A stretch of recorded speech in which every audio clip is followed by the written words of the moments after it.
आज मैं आप लोग के लिए 10 ऐसे रोमांस एनिमे लेके आया हूँ जो हिंदी डब में अवेलेबल है।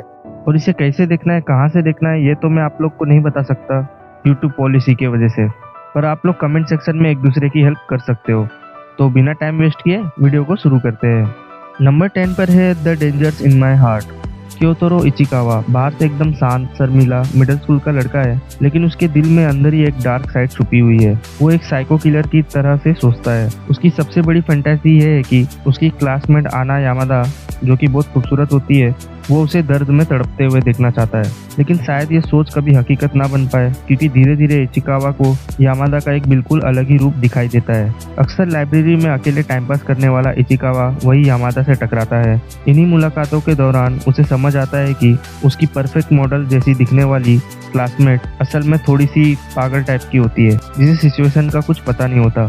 जैसे जैसे दोनों साथ में ज़्यादा टाइम स्पेंड करने लगते हैं, इचिकावा के अंदर कुछ बदलाव होने लगता है। जिस लड़की को कभी मारने की सोचता था, उसी के लिए उसके दिल में कुछ कुछ होने लगता है। क्या इचिकावा की ये नई फीलिंग किसी बड़े बदलाव की शुरुआत हो सकती है, या फिर नफरत से शुरू हुई कहानी प्यार तक पहुंचेगी? ये जानने के लिए आपको ये एनिमे देखना पड़ेगा। नंबर 9 पर है the angel next door spoil me rotten.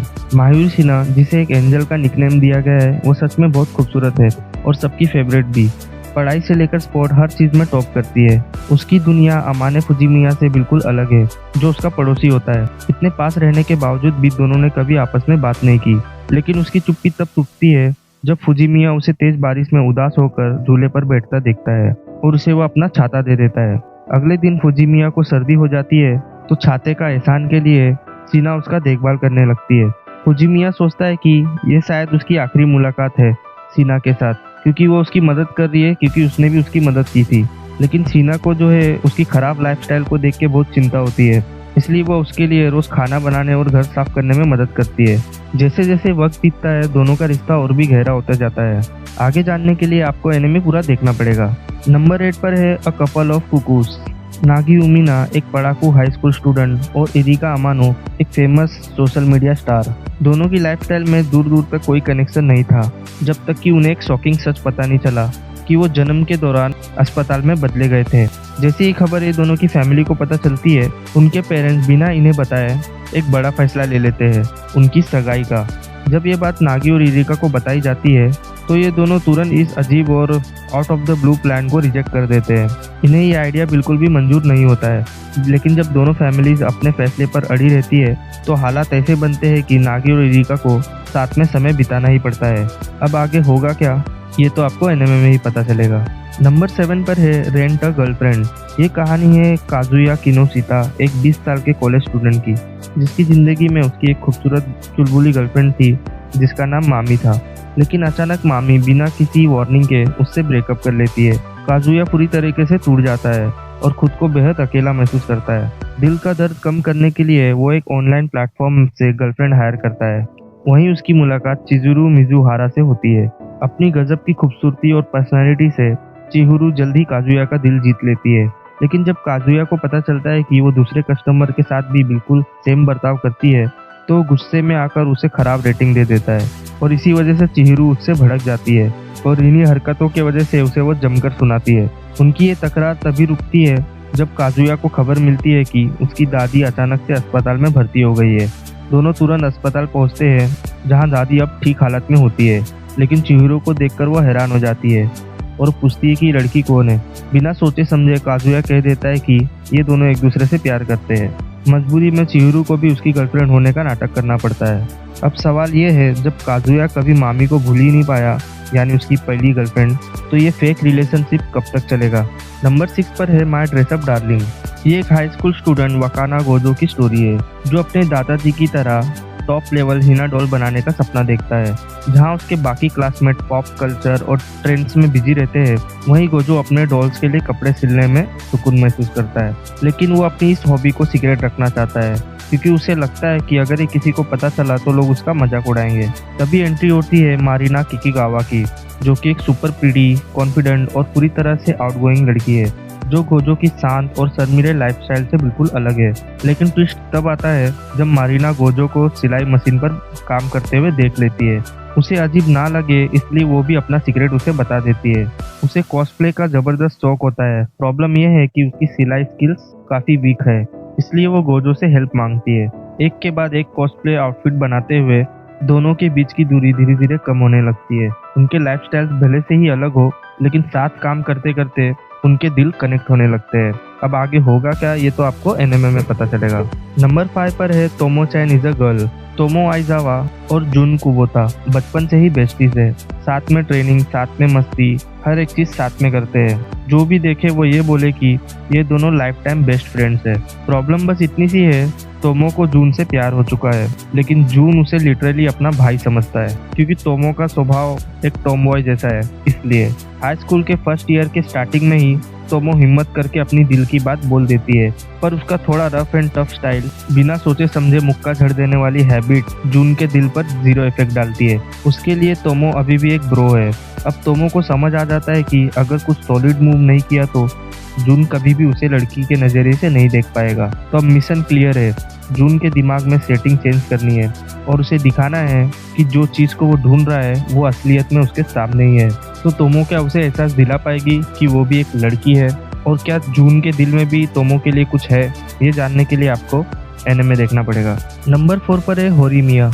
वैसे देखा जाए तो कोई सोच भी नहीं सकता क्योंकि होरी और इजुमी मियामोरा कभी आपस में वाइब मैच कर सकते हैं, क्योंकि होरी एक ब्यूटी प्लस ब्रेन का पूरा कॉम्बो है, जबकि मियामोरा अपने क्लास में बस एक शांत सा लड़का होता है। लेकिन एक अनएक्सपेक्टेड मुलाकात दोनों का हिडन साइड सामने ले आती है। स्कूल में पॉपुलर होने के बावजूद भी होरी के पास दोस्तों के साथ चिल करने का टाइम नहीं होता, क्योंकि उसके घर के काम उसकी रिस्पॉन्सिबिलिटी है। वहीं दूसरी तरफ मियामोरा सबकी नजरों के सामने रहते हुए भी अपनी असली पहचान छुपाए रखता है। उसके बॉडी पर सीक्रेट टैटू एंड पियर्सिंग है जो उसे एक शानदार लुक देती है, पर यह चीज वो नहीं चाहता कि स्कूल के लोगों में से किसी को भी पता चले।